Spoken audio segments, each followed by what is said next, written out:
तनयाच्या विवश या पहिल्या कविता संग्रहाच्या प्रकाशनासाठी जमलेल्या आपल्या सर्वांचं मी या छोटेखानी कार्यक्रमात स्वागत करतो.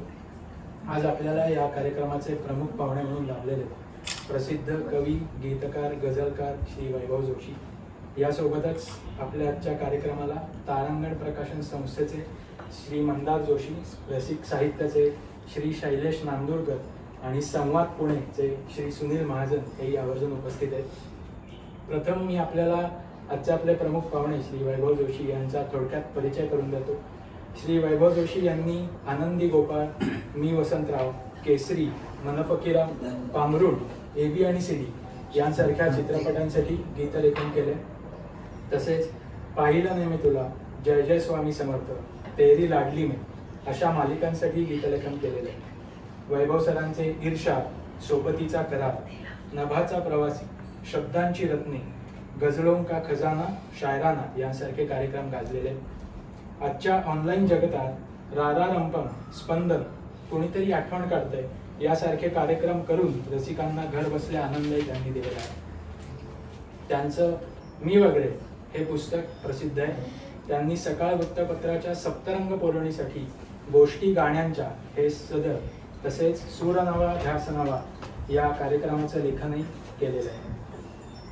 त्यांना मटा सन्मान, मिर्ची म्युझिक अवॉर्ड सारख्या अनेक पुरस्कारांनी सन्मानित करण्यात आलेले आहे. तेव्हा अशी गझल, कविता, गीत, सूत्रसंचालन अशी सर्व शब्द माध्यमे हाताळून शब्दाच्या जगाला खऱ्या अर्थाने वैभव प्राप्त करून देणारे वैभव जोशी सर. तेव्हा मी मंदार जोशी सरांना विनंती करतो त्यांनी वैभव सरांचं स्वागत करावं.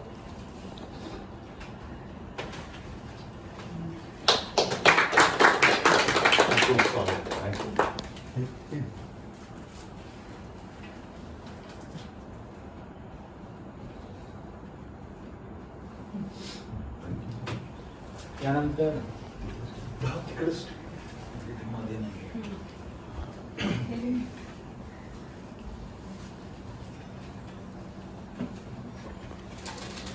यानंतर मी मिलिंद गाडगे यांना विनंती करतो त्यांनी शैलेश नांदुरकर आणि सुनील महाजन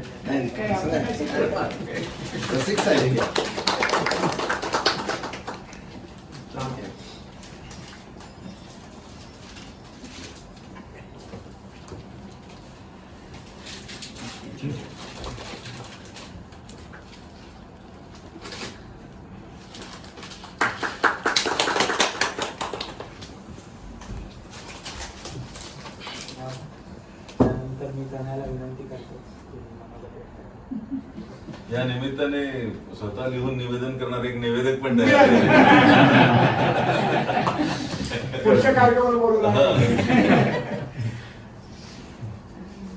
नमस्कार. आधी इथे उपस्थित असलेल्या सगळ्या मान्यवरांना आणि मोठ्यांना माझा नमस्कार. माझं हे पहिलं पुस्तक येत आहे याचा खूपच आनंद होतो, तेही कवितांचं. असं अजिबातच इमॅजिन केलं नव्हतं की मी पुस्तक वगैरे काढीन कधीतरी किंवा लिहीन पहिली गोष्ट. पण तरी आज हा प्रवास होतोय पहिल्या पुस्तकापर्यंतचा, याचा खूप आनंद आहे. मला आत्ता असं कळतं की ह्याचं कुठे असेल सुरुवात झालेली, तर घरातच खरं तर कलेचं वातावरण आहे. सगळ्यांना कलेची आवड आहे, ती जोपासली जाते आणि ती पास करतात. म्हणजे मला आठवत आहे की रात्री जेवण झाल्यावर निवांत गाणे ऐकताना सुद्धा आई बाबाचे सांगायचे की हे गाणं ऐक आणि ऐकताना नुसते शब्द नाही, अर्थ ऐकायचा प्रयत्न कर किंवा चालीकडे लक्ष दे. तुला सांग बरं यातनं काय जाणवलं, असं काहीतरी काहीतरी त्यातनं चर्चा व्हायची. तेव्हापासून शब्दांची आवड निर्माण झाली माझी आणि आणखीन इंटरेस्ट वाटू लागला की अरे शब्दांबरोबर खेळणं पण किती गंमतशीर आहे. पण मी ते कधी एक्सप्लोर नाही केलं माझं व्यक्त होण्याचं माध्यम म्हणून. तर अशा घरात माझा जन्म झालाय. खरंच मी भाग्यवान आहे की मला असं घर मिळालं. आता ही पुस्तक प्रक्रिया म्हणजे अक्षरशः माझ्याच नकळत झालेली गोष्ट आहे फारच. कारण 3rd इयर 4th इयरमध्ये असताना वगैरे कॉलेजमधनं येताना बस प्रवासात किंवा संध्याकाळचा वॉक झाल्यावर इथे ॲक्सिस बँकच्या इथे बसली असताना अशा कधीही कुठेही कविता झाल्या ते माझ्या हातात असेल ते मोबाईलमध्ये कागदाच्या चिठ्ठ्यावर असं मी लिहायचे आणि मग त्याचा शेवटी एक फोल्डर केला होता. तर आत्ताच माझं मागच्या महिन्यात ग्रॅज्युएशन झालं आणि मग कपाट आवरायला काढल्यावर मला फोल्डर सापडला आणि मी त्या कविता चालल्या. तेव्हा म्हणलं अरे आहे म्हणजे बऱ्यापैकी माझ्या झाल्यात कविता, तर का नाही की आपण वाय नॉट पुस्तक काढू किंवा एकत्र करून त्या चार चौघात वाटू. त्यामुळे या संकल्पनेतनं मी सुरुवात केली या पुस्तकाच्या कामाला. पहिल्यांदा घर आईबाबांना सरप्राईज द्यायचं होतं, त्यामुळे मी कोणालाही सांगितलं नाही, पण एकटीला जमत नव्हतं. त्यामुळे दादा, वहिनी, सागर दादा ह्यांच्याशी शेअर केली आयडिया आणि काम चालू केलं. आणि मग पेंटिंग्स काढली त्याच्यात, कारण मला शब्द जे सांगतात ते डिपिक्ट करायला खूप आवडतं पेंटिंग्स म्हणून. सो कमीत कमी गोष्टींमध्ये मिनिमलिस्टिक पेंटिंग्स कशी काढता येतील असं साधा विचार करून मी ते थोडं सजवायला सुरुवात केली पुस्तक. आणि एके दिवशी एक प्रत आईबाबांना देऊन सरप्राईज दिला. पण मग ते मी खाजगी वितरणासाठी म्हणून ठेवलं होतं, एवढा असा विचार नाही केला पुस्तकाचा.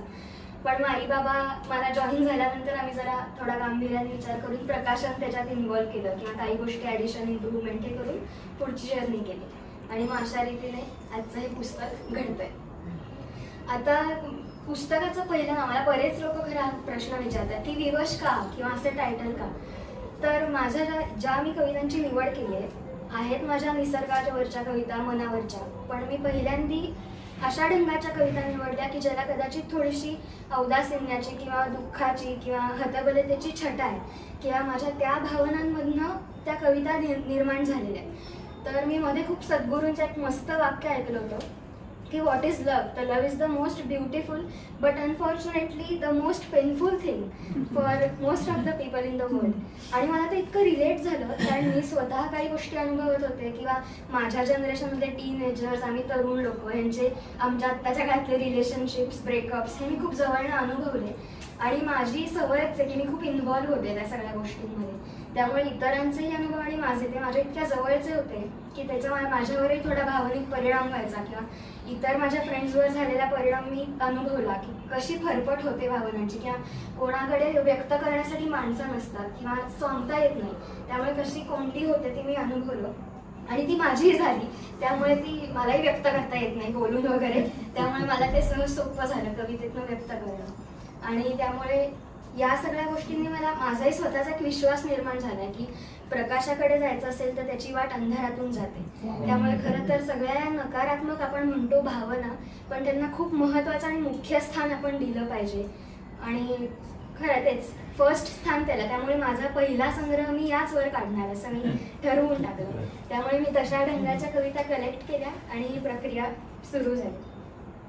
त्यामुळे या पुस्तकात प्रेम म्हणजे इश्क मोहब्बतवालं प्रेम आणि इतर नात्यांमधलं प्रेम, आणि मग कदाचित त्याला ते अनसक्सेसफुल झाल्यामुळे जी दुःखाची किनार थोडीशी लागते त्यामुळे आलेला विरह, या सगळ्या गोष्टी मी त्याच्यात मांडण्याचा प्रयत्न केला. आणि म्हणून हे टायटल विवश. आणि विवश म्हणजे या सगळ्या घटना बघताना मोस्ट ऑफ द टाइम्स आपण हतबल असतो, आपण फारसं काही त्याबाबत करू नाही शकत, ऐकून घेऊ शकतो इतरांना जे वाटतं ते, पण अदरवाईज काही नाही करू शकत. तिथे आपण हतबल असतो किंवा त्या ज्या प्रसंग किंवा घटना असतात ज्यामुळे या भावना निर्माण होतात माणसाच्या मनात, त्या घटना तर अजिबातच आपल्या हातात नसतात, त्यामुळे ते हतबल होतं आणि म्हणून विवश. आणि मग त्या टायटलला साजेसं असं मीच मुखपृष्ठ करण्याचा प्रयत्न केला की डोक्यातला गुंता प्रश्न आणि त्याच्यामुळे सारखं जे माझंही रडणं व्हायचं त्या अश्रूंचे सगळे सुटत सुटत कविता खाली मी लिहिलंय. सो त्याचं सोल्युशन कविता होता माझ्यासाठी आणि त्याला बेसला होतं प्रेम, त्यामुळे ती गुलाबाची फुलं जी डिपिक्ट करतात मुखपृष्ठ डिझाईन केलं माझ्या आवडीचं. आणि मग येस, सो असा प्रवास होता माझा हा सगळा पुस्तकाचा. आणि त्याच्यावर आता मला अजून जास्त आनंद होतोय की म्हणजे चेरी ऑन द केक 3 गोष्टी आहेत. पहिली गोष्ट म्हणजे मला कुठल्या तरी नामांकित व्यक्तीची प्रस्तावना घेण्यापेक्षा पुस्तकासाठी बाबाच माझे एक उत्तम लेखक आहेत आणि रसिक वाचक आहेत, त्यांच्यामुळे माझ्या मनात शब्दांची गोडी निर्माण झाली पूर्वीपासूनच. त्यामुळे माझा हा हट्ट होता की मी बाबांकडनंच प्रस्तावना लिहून घेणार आणि तो त्यांनी माझा पूर्ण केला, त्याबद्दल तो एक चेरी आहे. दुसरी चेरी ही आहे की तारांगण प्रकाशन सारखा आज माझ्या पुस्तकाला पाठिंबा आहे त्या प्रकाशनाचा. आणि माझं नवोदित पण बाजूला ठेवून सरांनी ते ऍक्सेप्ट केलंय पुस्तक प्रकाशन करण्याचं. आणि तिसरी तर मोठी चेरी अजून एक की वैभव जोशी सरांसारखे माझ्या अत्यंत आवडीचे कवी आहेत आणि मला तेच एक म्हणजे त्याच्याशिवाय नसेल कोणी तर मला नको, म्हणजे असं काही प्रकाशन नाही झालं तरी चालेल 16 असं माझं ठरलं होतं. ती इच्छा माझी खूप होती, ती पूर्ण केली त्यांनी सुद्धा, माझं नवोदितपणा बाजूला ठेवून. त्यामुळे या 3 चेरीज आहेत माझ्या पुस्तकाच्या केकवर, त्याबद्दल या सगळ्यांचेच मी मनापासून आभार व्यक्त करते आणि आनंद खूप व्यक्त करते. धन्यवाद तनया. यानंतर आपण मुख्य प्रकाशनाच्या कार्यक्रमाकडे वळूया. मी वैभव जोशी सरांना विनंती करतो, विवश या जमण्याच्या पहिल्या काव्य संग्रहाचं प्रकाशन करा. तुम्ही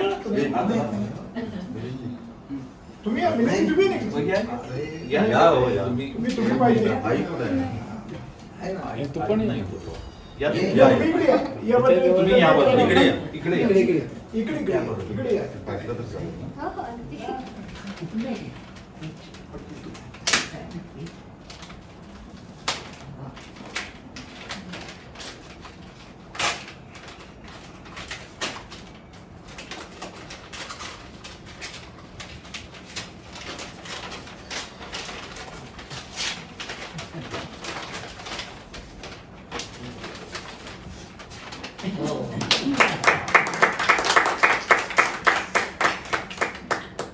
अभिनंदन.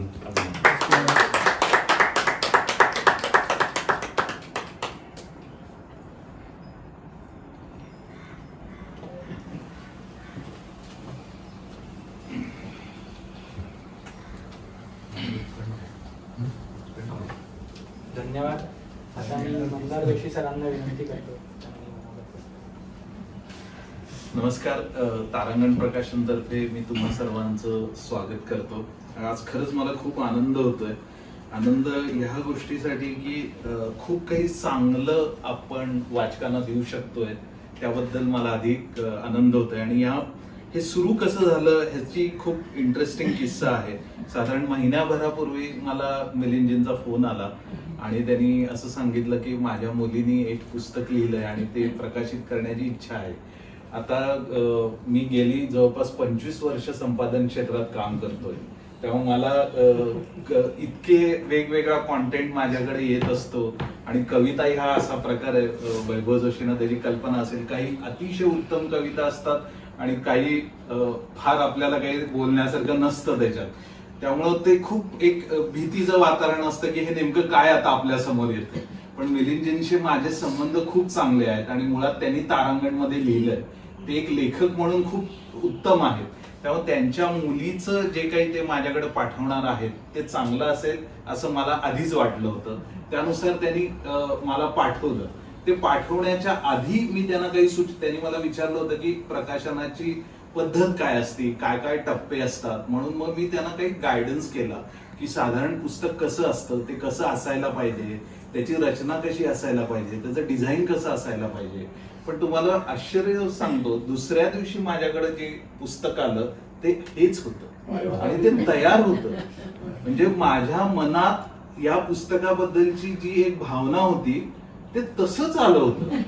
म्हणजे मला हे आश्चर्य वाटलं की आणि हे सगळं हे जे डिझायनिंग आहे, ही जी चित्र आहेत, हे सगळं तनयाचं काम आहे. तेव्हा मला खरंच आश्चर्य वाटलं की कविता तर ती चांगलं लिहितेच, पण तिला किती जाणीव आहे. आपलं पुस्तक कसं प्रेझेंटेबल असलं पाहिजे, त्याची मांडणी कशी असायला हवी, ही खूप रेअर गोष्ट आहे. मी इतकी वर्ष काम करतोय तेव्हा मला कल्पना आहे त्याची. या दोन वेगळ्या गोष्टी आहेत, लिहिणं वेगळं गोष्ट आणि आपण जे लिहितोय त्याचं प्रेझेंटेबल सादरीकरण करणं ही पुन्हा वेगळी गोष्ट आहे. पण ह्या दोन्ही गोष्टींचा तनयामध्ये छान संगम झालाय. त्यामुळे मला वाटतं की हे खूप चांगली गोष्ट आहे. मला यातल्या सगळ्याच कविता आवडलेल्या आहेत. आणि जसं आता तनया म्हणाली की मी नवोदित आहे, पण मला अजिबात असं वाटत नाहीये. तिची जी खोली आहे तिच्या लिखाणाची ती जबरदस्त आहे आणि त्याला खूप डायमेन्शन्स आहेत, खूप वेगवेगळे विषय घेतलेले आहेत तिने. आणि त्यात तिचा जो तिने भाव ओतलेला आहे तो खूप चांगला आहे. मी एक कविता मुद्दाम इथं आता तुम्हाला एक वाचून दाखवतो, म्हणजे त्याच्यातून तुम्हाला कल्पना येईल की ती किती तयारीची लेखिका आहे. ही मला सर्वात आवडलेली कविता आहे. त्या कवितेचं शीर्षक आहे भावनेला भरती, असं तिने शीर्षक दिलंय. तर ही कविता अशी आहे: दूध उतू जावं तशी भावनेला भरती, दूध उतू जावं तशी भावनेला भरती, फुंकर मारून न शमणारी, मागे खेचली जाऊन न ओसरणारी, कोण जाणे कुठली संप्रेरक कोणत्या वेगानं वाहत असतील, एखाद्या कड्यावरून सुसाट वाहणाऱ्या धबधब्यालाही लाजवतील, त्या धबधब्याला उताराचा, गुरुत्वाकर्षणाचा, उतू जाणाऱ्या दुधाला उष्णतेचा जोर तरी असतो, त्यांच्या भर येण्याची कारण. पण भावना नावाच्या या अजब रसायनांचं काय, या संप्रेरकांना कोण खेचतं, मुळात वाटणं का घडतं, कोण जाणे कशासाठी कुणामुळे असते ही भावनेला भरती, कितीही भरून वाहिली तरी मागे उरतेच पुढच्या वेळेसाठी भावनेची भरती. तर मला वाटतं की उत्तम कवी कोण असावा किंवा उत्तम कवीचं वैशिष्ट्य काय आहे, तर मला पहिलं वैशिष्ट्य असं वाटतं की तो भावनाशील असलं पाहिजे. त्याच्या मनात जर भावना असतील तर त्या कागदावर उतरतील, मग त्या रसिकांपर्यंत जातील. तर ते सर्व तनयाकडे आहे असं मला वाटतं. त्यामुळं तिचा पुढचा प्रवासही खूप उत्तम असेल आणि तिला आज शुभेच्छा द्यायला किंवा तिचं पुस्तक आज ज्यांच्या हस्ते प्रकाशित झालं ते किती उत्तम कवी आहेत ह्याची पूर्ण महाराष्ट्राला कल्पना आहे. त्यामुळे मला वाटतं की तुझी खूप चांगली सुरुवात होती तनया आणि तू असंच चांगलं काम कर, असंच उत्तम लिही आणि मनापासून लिही. तर तुला खूप साऱ्या शुभेच्छा आणि मिलिंदजी तुम्ही मला ही संधी दिलीत त्याबद्दल खूप खूप धन्यवाद. हा सगळा आमच्या आनंदाचा भाग आहे आणि मी आभार प्रदर्शनाचा ऑफिशियल कार्यक्रम आहेच, पण त्याच्या आधी मनापासून परत एकदा सगळ्यांचे आभार मानतो. आणि आता मी वैभव सरांना विनंती करतो त्यांनी त्यांच्या मदत व्यक्त. मी थोडंसं कन्फ्युज आहे. 7-8 वेळा मी ते पुस्तक चाळू शकलो, पूर्ण वाचलं नाही. आणि जनरली असं म्हणण्याची पद्धत असते की वाचून झालंय पुस्तक आणि मग त्यावरती टीका टिप्पणी करावी तुम्ही प्रकाशनाच्या दिवशी त्यावेळी वगैरे. पण ह्या मुलीने मला भयंकर बुचकळ्यात टाकलेलं आहे आणि हे मी इथे आलोय म्हणून म्हणतोय असं नाही. जसं जोशी सर म्हणाले की तुमच्याकडे कवितांचा ओघ, इन्फॉर्मेशनचा सध्या एवढा फ्लो आहे की तुमच्याकडे कवितांचा ओघ सगळ्या माध्यमांमधून येत असतो. तुम्हाला आवडं न आवडं व्हॉट्सअपवरती सकाळी तुम्हाला काहीतरी कोणी पाठवतं, फेसबुक उघडले की कवितांचे रकाने दिसतात. माझ्यासारखे ज्यांचं आता थोडंफार असं म्हणूया की ज्यांना लोक ओळखतात त्यांना पाठवणारे कविता नवोदित कवी खूप असतात, त्यांच्या कितीतरी कविता येत असतात. त्यामुळे जेव्हा सरांचा फोन आला तेव्हा मला पटकीने हो म्हणायचं की नाही याची धास्ती होती. पण चांगली कविता माणसाला खेचूनच घेते. त्या तशा योगासारखं झालं ते. आणि त्याच्या मागे अर्थातच शैलेशचा फोन होता मला की हे एवढं बघ जरा वेळ काढायच्यासाठी म्हणून. पण हे पुस्तक जेव्हा हातात पडलं आणि माझी सवय आहे की मी अनेकांची म्हणजे मिथुन राशीचे लोक जनरली इकडून असे वेगळं करतात, प्रत्येकाची पुस्तकं असेल. याबद्दल शरदजींनी फार चांगलं सांगितलेलं आहे राशी याच्यामध्ये. तर मी कवितांचं पुस्तक मात्र पहिल्यापासून शेवटपर्यंत वाचतो, जे काय जसं काय आपल्या हाती आलं असेल. तर हे संपूर्ण पुस्तक वाचत असताना मला असं वाटलं होतं की मागे आता जे कवयित्रीचा जो काही फोटो किंवा चित्र येईल ते साधारण एक 55 ते 60 वर्षाच्या बाईचं असेल. हे म्हणजे त्या कविता तशा आहेत असं नाही, त्याच्यातली प्रगल्भता, त्याच्यातली शब्दकळा, एखादी चमकदार ओळ सुचली म्हणून फक्त तिचा पाठलाग करत यमकांनी त्याला एक पूर्णत्व देण्याचा अट्टहास सोडून त्याला त्याच्या शक्यतांच्या शक्यता पुढे जाऊन शोधण्याचा जो तिचा प्रयत्न आहे, प्रयत्न नाहीच म्हणू शकत आपण, तिचा जो हा प्रवास आहे तो भयंकर अचंबित करणारा होता. खूप नवीन प्रकारच्या कविता वाचलेल्या आहेत मी, पण मला असं वाटतं की गेल्या काही काळातलं मी हे वाचलेलं चांगलं पुस्तक आहे कवितांचं. आणि म्हणूनच मी कन्क्लुजनला येऊ शकत नाही, कारण अजूनही त्यातल्या मी आत्ता सुद्धा येताना दुपारी परत वाचत बसलो होतो की त्यातल्या शक्यता मला आणखीन खुणावतात की अरे ही कविता अशी पण दिसते, या लोलकातून पाहिलं तर हिचा अर्थ वेगळा लागतोय मला, की आज माझी मनस्थिती वेगळी आहे म्हणून मी वेगळ्या पद्धतीने अनुभव पाहतोय. असं ते कॅलिडोस्कोप तुम्ही फिरवता डोळ्यासमोर.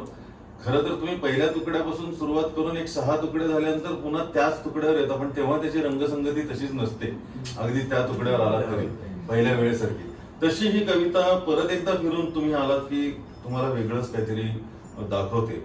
मला टायटल सर्वात जास्त आवडलं. म्हणजे जे कोण तुला म्हणत असतील ना की हे काय आहे दिवस वगैरे, तर त्यांना सांग की माझ्या मित्राला टायटल आवडलेलं आहे म्हणून. कारण ती म्हणते तसं मला त्याच्यामध्ये हताश आणि हतबलतेपेक्षा सुद्धा मला त्याच्यामध्ये म्हणजे ह्या पुस्तकाचं नाव स्वीकृती असलं असतं तरी सुद्धा सुंदर झालं असतं. इतकं मला ते it is an acceptance of life. आणि जेव्हा ही मुलगी फक्त दुःखाबद्दल बोलते किंवा प्रेमातल्या दुःखाबद्दल बोलते, तेव्हा ती फक्त दैहिक प्रेम किंवा द्वैतातलं प्रेम न बोलता त्याला मागे कुठेतरी सामाजिक भानाचं अस्तर आहे. ती असं तुम्हाला जाणवतं की ती आत्ताचा जो काळ जगते आहे, हा काळ सगळा या मुलांसाठी फक्त प्रश्नांचा काळ आहे. त्याच्यात तिची प्रश्नांवरची कविता पण आहे की प्रश्नच इतके आहेत या मुलांसमोर, आणि जी उत्तरं येत आहेत, जी काही तुटक थोडीशी तुरळक उत्तरं येत आहेत, ती काही तुम्हाला समाधान देणारी उत्तरं नाही आहेत. असा हा काळ आहे. आणि या घुसमटीत ही मुलं जगतात, या स्पर्धात्मक जगात त्यांचं सर्वायवल चालू आहे. त्यामुळे ती म्हणजे असं म्हणतात की चांगला कलाकार तो ज्याच्या कलेत तो जो काळ जगला त्याचं प्रतिबिंब पडतं. म्हणजे उदाहरणार्थ उद्या तनयाचा पहिला संग्रह म्हणजे तेव्हा भारतात महाराष्ट्रात अमुक अमुक अमुक अमुक चाललं होतं, ह्याचे कुठेतरी तुम्हाला संदर्भ लागायला हवेत, म्हणजे जे तिच्या पुढच्याही लेखनातून दिसेल असं मला वाटतं. तर तसं मला अनेकदा या अनेक कवितांमध्ये जाणवलं की तिचं प्रतिबिंब आहे, त्याचबरोबर समाजाचं पण प्रतिबिंब आहे. आणि दिसताना त्या पर्सनल मनस्वी अशा एकाचा अनुभव असा म्हणून दिसतात, परंतु त्याच्या मागे अनेक मन डोकावताना दिसतात. कदाचित तुझीच सगळी किंवा अनेकांची अनेक अशी. तर आणि शब्दकळाबद्दल मी म्हणालो की ती सहज संप्रेरक हा शब्द वापरू शकते. मला असं वाटतं की आउटडेटेड झालंय काय असे शब्द आहेत हे जे आता, पण तिने म्हणजे तिचं एक व्यक्तिमत्व एक मी तयार डोळ्यासमोर केलं होतं. आणि आता गाडीत बसताना मी शैलेशला म्हणजे शैलेशची मुलगी किती वयाची आहे? म्हटलं नाही मी भेटलेलो असं, पण साधारण फोटोवरनं वगैरे मी केलं होतं. परंतु तिचे विचार फार ठाम आहेत. म्हणजे मला पहिलं पुस्तक काढण्याचा निर्णय घ्यायला 9 वर्ष लागले. की माझ्याकडे काहीतरी 2350 कविता लिहिलेल्या होत्या आणि त्यातनं 90 निवडायच्या होत्या. म्हणून शैलेश आणि मी जवळपास वर्षभर त्याच्यावरती काम करत होतो, घ्यायच्या कुठल्या कविता. पण ह्या पिढीचं काय म्हणतात प्रतिनिधित्व करणारी ही जी मुलगी आहे, तिचं असं आहे की ओके, माझं पुस्तक काढण्यासारख्या कविता झालेल्या आहेत आणि मला माहिती आहे की माझं जे म्हणायचं आहे ते सगळं माझं म्हणून रिकामी झालेली आहे मी या कवितांचं. त्यामुळे मी हा संग्रह काढणार, हा निर्णयाला तिने येणं. आणि मला खरंच कौतुक वाटतं तुमच्या पालकांचं आणि तुझं सुद्धा की तुम्ही सगळ्यांनी पाठिंबा दिला, ज्यांनी कोणी सागरजी तुम्ही सगळ्यांनी, की बरेचदा आपल्याकडे कविता लिहिल्यात म्हटल्यानंतर ते थोडंसं डिरोगेटरी बघण्याची आपल्याकडे सवय आहे, प्रथा आहे म्हणा. परंतु तुम्हाला त्यातला अर्थ जाणवला, त्यातले इमोशन्स तुमच्यापर्यंत पोहोचल्या. हिचा पालक मी असतो, जवळपास आहेच, तर मला काळजी वाटली असती की ह्या मुलीच्या मनात काय काय चालतं ते त्या चिंतेतून सुद्धा तुम्ही जर गेला असाल, आय डोंट नो. पण मला पुस्तक वाचताना हिची खूप काळजी पण वाटू लागली होती की अरे बापरे. पण आता तिने सांगितलं की नाही, मी निसर्गावरती पण कविता लिहिली. पण तिने ते जे वाक्य तिने सांगितलं की अंधारातूनच तुम्हाला उजेडाकडे जावं लागतं, त्या अंधाराची स्वीकृती आणि तिचे विचार, प्रामाणिकता कवितेमध्ये दिसली पाहिजे. तिचे विचार उमटताना सुद्धा बघा तुम्ही की ती दुःखाला आडून भिडत नाही.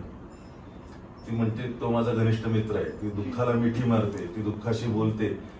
ज्या कुठल्या तुम्ही त्या अवस्थेतून जात असाल त्याचा एवढा easily acceptance. And now that she coated सद्गुरू, मला असं वाटतं की तिचा थोडासा मेडिटेटिव्ह सुद्धा, म्हणजे फक्त त्या कोटेशनमुळे नाही पण विचारांचा कल सुद्धा थोडासा तिकडून पण येतो की काय एक वरून कुठून तरी ऊर्जा येते की काय, असं पण म्हणायला वाव आहे त्याच्यामध्ये.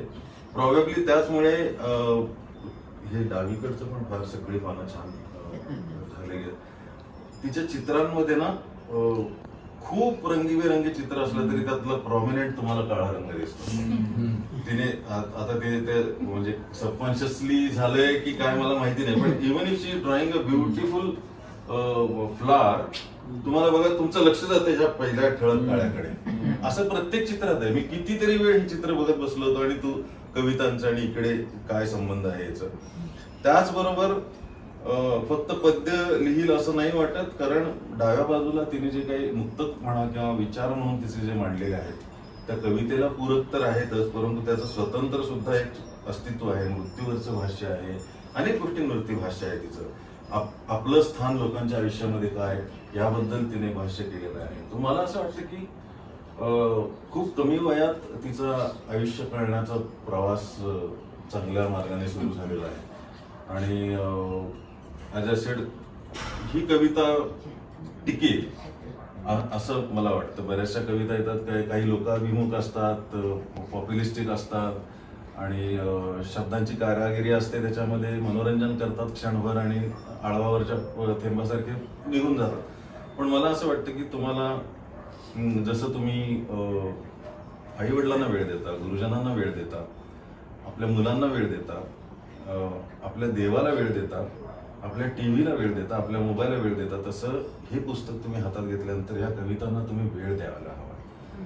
म्हणजे ह्या अशा पटकीने मी वाचले आणि हे बघ मला ही कविता आवडली म्हणून मी अजूनही मला ही आवडली असं म्हणत नाहीये, मला ही पोचली आहे माझ्यापर्यंत. आणि मला वाटतं आवडण्यापेक्षा ते जास्त महत्वाचं आहे की ती मला प्रत्येक वेळी ती कुठेतरी माझ्या आयुष्याची नाळ जोडू बघते, मला माझ्या कुठल्या तरी एका दुसऱ्या प्रसंगात घेऊन जाते, त्या काळी मी कसा वागलो होतो याची मला आठवण करून देते.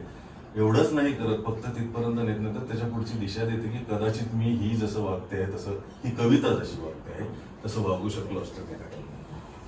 सो इन अ वे म्हणजे सर्वात मोठं प्रशस्तीपत्र मी तुला देऊन टाकतो. मला असं वाटतं की ते सर्वात योग्य प्रशस्तीपत्र असतं की ह्यातल्या काही कविता वाचल्यानंतर मला असं वाटलं की या माझ्या लेखणीतलं गाणं विशेषतः तुझं टकटकवालीची दुःखाची कविता आहे किंवा तिने मराठी व्याकरणाची इकडे डावीकडे सूचीच दिलेली आहे. म्हणजे एक्सपेरिमेंटेशन आहे, इनोव्हेशन आहे, शार्पनेस आहे. मला वाटतं ती खूप चांगली विद्यार्थिनी पण असणार, ज्या पद्धतीने ते सायन्सचा पण वापर करते. फक्त उतू जाण्यावरनं सुद्धा ती एवढ्या गोष्टी बोलू शकते आणि त्याचं पुढे जाऊन कल्मिनेशन करते. प्रत्येक कवितेला योग्य पद्धतीने, चांगल्या कवितेच्या खुणा फार सोप्या आहेत. एकतर ती अत्यंत मोजक्या भाषेत लिहिलेली असावी, त्याच्यामध्ये एकही अवांतर विरामचिन्ह सुद्धा नसावं. जसं म्हणतात की सुरेश भटांच्या कवितेतलं किंवा गझलमधलं तुम्ही विरामचिन्ह सुद्धा हलवू शकत नाही, इतके खिळे मारून बसवल्यासारखी भटांची कविता होती. कुसुमाग्रज यांची कविता तशी होती. मला असं वाटतं की आपल्याला म्हणावं असं खूप असतं, आपल्याकडे व्यक्त होण्यासारखं खूप आहे, घुसमट सगळ्यांची आहे. पण ही मुलगी त्या आपल्या म्हणण्यामध्ये वाहवत न जाता हिला सुरुवात कुठे, मध्य कुठे आणि शेवट कुठे हा समजतो. आणि शेवट फक्त दरवेळी लोकप्रिय शेवट करावा एका पंचलाईन वरती, जसे आता हल्ली आयटम सॉंग आणि पंचलाईन्स आमच्या सिनेमाच्या भाषेत येतात की मुन्नी बदनाम होई पाहिजे, वरती तुम्ही काही पण लिहा, तर त्याचा अट्टहास न धरता कवितेत पण असं होतं. म्हणजे एखाद्या पंचलाईन वरती कविता संपवण्याचा अट्टहास कवीला होतो, मलाही होतो, अजूनही होतो. पण तसं न करता कवितेचं बोट धरून तिला फरफटत आपल्या मागे ओढत न जाता तिच्या हातात आपलं बोट देऊन ही जेव्हा त्या कवितेच्या मागे जाते तेव्हा तिला जी वाट दिसते ती फारच मनोहर वाट आहे. मला वाटतं की त्या बाबतीत मात्र खरंच तू हा पहिला संग्रह असं वाटत नाही. हे सुद्धा वाक्य अनेक प्रकाशन समारंभात बोललं जातं, पण मी अगदी मनापासून म्हणजे कवितेची शपथ घेऊन तुला सांगतो की हा तुझा पहिला प्रयत्न आहे असं अजिबातच वाटत नाही. आणि वेगवेगळ्या तू गातेस पण का? हा, आठवलंच मला. तर मला 2-3 गोष्टी थोरल्या भावाच्या नात्याने म्हणा किंवा याच्याने की बऱ्याचदा पहिला आपला उत्साह किंवा खळखळाट खूप जास्ती असतो आणि त्याच्यानंतर म्हणजे नाव हळूहळू तुला रायटर्स ब्लॉक म्हणजे काय आणि मला म्हणायचं तर खूप आहे पण मला एक चांगली ओळ सुद्धा सुचत नाहीये, त्यावेळची जी घुसमट आहे, अशा अनेक फेजेस मधून तू जायलाच हवं. त्यातनंच कवी घडत जातो, कवयित्री घडत जाते. मला असं वाटतं की कवितांचे सर्व प्रकार, काव्य प्रकार, तू हुशार आहेसच तर आणि तुझा व्याकरणावरचा सुद्धा म्हणजे हातखंड त्यातला मी बघितलेला आहे. तर कवितांचे सर्व प्रकार तू शिकून घे. गझल कशी लिहायची, रुबाई कशी लिहायची, अभंग कसे लिहायचे, काय फॉर्मॅट असतो. कारण काही काही भावना म्हणजे सगळ्याच भावना मुक्त छंदामध्ये येतीलच असं नाही आणि सगळ्याच भावना मीटर्ड कवितांमध्ये येतील असंही नाही. कधी कधी मुक्त छंद जास्त पसरट होऊ शकतो, लोक 3-3 पानी लिहितात, निबंध लिहिल्यासारखे मुक्तछंद लिहितात. पण तो तुझ्याकडे संयम ऑलरेडी आहे, तर मला वाटतं की त्या वृत्तांमध्ये मराठी भाषेचं थोडंसं तू आणखीन भलं करू शकशील जर तू त्या वृत्तांमध्ये लिहू शकलीस. माझ्याकडे एक छंदोपनिषद म्हणून एक पुस्तक, एक PDF फाईल आहे मोठीच्या मोठी, ती मी तुला पाठवतो. त्याचा अभ्यास कर आणि त्या मीटर्ड पोएट्रीकडे पण थोडंसं लक्ष दे. ह्याने एक फायदा होतो की बरेचदा जेव्हा तुम्हाला रायटर्स ब्लॉक येतो तेव्हा मी तरी असं अनुभवलेलं आहे की मी मग गेल्या 4 जर माझ्या कवितांचा प्रकार अभंग असेल तर मी 5वी हमखास मुक्तछंद लिहितो. त्याने मी माझा प्रवाह वाहता राहतो, मोरीला बोळा बसत नाही असं जर आपण जसं म्हणतो ना घरामध्ये तसं. आणि तुम्ही कंटिन्युअसली स्टान्स चेंज करत राहता, तुम्हाला तुमची नवीन बाजू समोर येत राहते. तुम्ही स्वतः जसं तू म्हणाली एक्सप्लोर करते मी, तर ते एक्सप्लोरेशन आणखीन वाईड होतं, ती लेन्स आणखीन वाईड होते आणि तुमचं लेखन सातत्याने चालू राहतं. कितीही कौतुक, कितीही लाईक्स, कमेंट्स आणि काय फॉलोअर्स वाढले तरी सुद्धा शेवटी मी तुला सांगतो की काल रात्री आपण काय लिहिलं ही एकच पोचपावती खरी असते त्याच्यामध्ये. की म्हणजे खिशात नवीन ताजी कविता असेल तर क्षणात गर्भश्रीमंत वाटतं आणि 2 दिवस काही लिहिलं नाही तर अत्यंत गरीब वाटतं. आता तू ह्या आलेली आहेस याच्यामध्ये, याला काही पर्याय नाही. आता हे सगळे आंदोलन आयुष्यभर चालू राहणार आहे. You may not continue writing poetry also, which is also fine with me. तू पेंटिंग करशील, तू गाण्यामधनं व्यक्त होशील. जोपर्यंत तुला व्यक्त व्हावं असं वाटतंय तोपर्यंत मजा आहे सगळी. तर ते व्यक्त होणं थांबवू नकोस. आणि कधीही तुला लागलं तर माझा फोन नंबर मी देऊन जातो. आमचं लिहिलंय, मला इथे मीटर अडतंय, काय करू सांग. अगदी हक्काने मला तू फोन कर केव्हा. अगदी बिझी असेल तर मी सांगेन की थोड्या वेळात तुला सांगतो. मला व्हॉट्सअपवरती तू जरूर पाठव तुझ्या कविता. मी बऱ्याच जणांना नंबरच देत नाही घालू,